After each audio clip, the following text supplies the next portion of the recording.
Oui, on a roulé aussi vite qu'on pouvait, mais... Vous venez d'où? Liège. De Liège. J'ai déjà participé une fois, donc cette année c'est un copain qui m'a convaincu. Bon, il voulait absolument qu'on le fasse à 3, et donc j'ai accepté cette année encore de participer. Bon, de toute façon c'est ma dernière année d'études, donc voilà, ce sera ma petite dernière, donc on va essayer d'aller le plus loin possible, mais on verra bien. Moi j'ai déjà travaillé en tant que salarié, et c'est vrai que c'est pas du tout pareil. Enfin, on a l'impression quand on travaille que tout l'effort qu'on va mettre c'est toujours pour quelqu'un au-dessus, et qu'on n'a pas le retour de la même façon, alors que quand on devient indépendant, j'ai vraiment l'impression que voilà, tel effort, ça nous retombe, tous les efforts qu'on fait sont vraiment directement pour nous, et donc on se sent beaucoup plus motivé par ce qu'on fait. Moi j'ai vraiment l'impression que c'est la différence entre le fait d'être salarié et indépendant, c'est vraiment ça.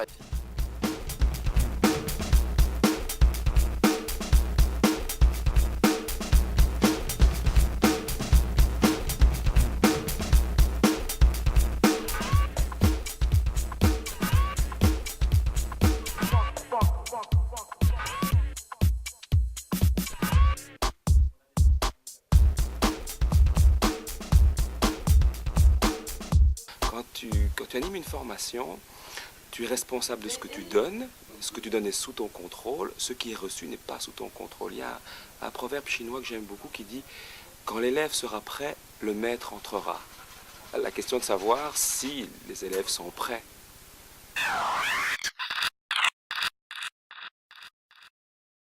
Dans notre démarche de recherche, d'aide, d'encadrement, de coach, etc., on a découvert la Start Academy qui était manifestement l'endroit rêvé pour nous en fait.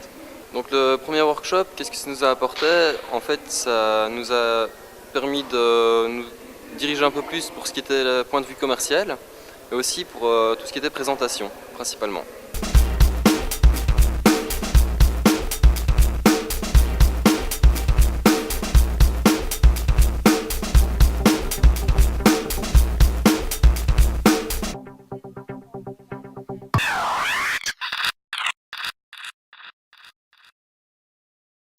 Notre idée, on l'a bien pensé, bien préparé, mais c'est vraiment le fait de parler devant un auditoire, c'est un exercice que j'ai jamais eu trop l'occasion de faire. L'aspect compétition, à la base, moi, c'est pas vraiment un aspect compétition, j'aimerais bien aller plus loin pour pouvoir élaborer mon projet, faire un business plan et pouvoir même le mener presque à bien, parce que en fait, c'est un projet qu'on aimerait mener à bien après. Et moi, l'esprit compétition ne me plaît pas réellement, mais ça me dérange pas non plus, quoi. Je comprends qu'il y a une sélection en tout cas.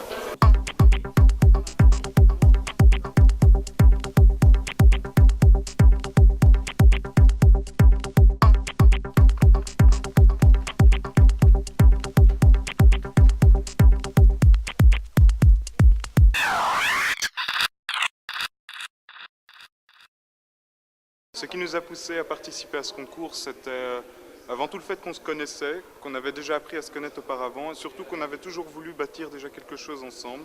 On s'est dit pourquoi pas, ça rentrait dans le cadre de nos études en plus, et on s'est dit autant y aller quoi, on n'a rien à perdre. Beaucoup d'équipes arrivent à croiser des gestionnaires, des juristes, des agronomes, des ingénieurs, et je crois que ça c'est réellement une source d'entrepreneuriat, de pouvoir avoir cette complémentarité.